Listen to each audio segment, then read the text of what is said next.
Вице-премьер Туркменистана по вопросам культуры и СМИ Мехриджемал Маммедова на заседании Кабмина 20 августа представила постановление об утверждении положения о государственном регулировании оказания культурных услуг на свадебных и других торжествах в стране.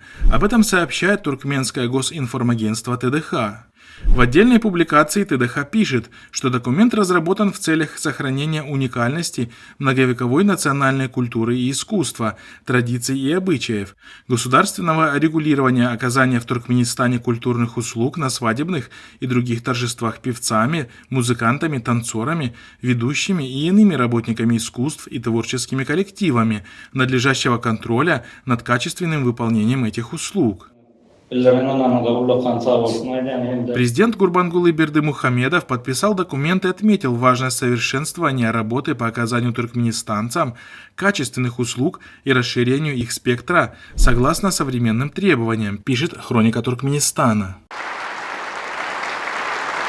Отметим, что такого рода регулирование частной жизни туркменов уже давно перестало вызывать удивление.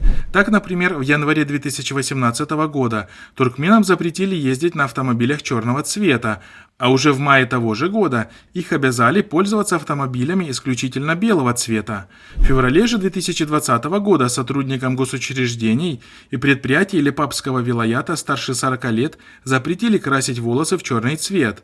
И даже более того, тех, у кого свой естественный цвет волос с возрастом остался черным, обязали придать им седой оттенок.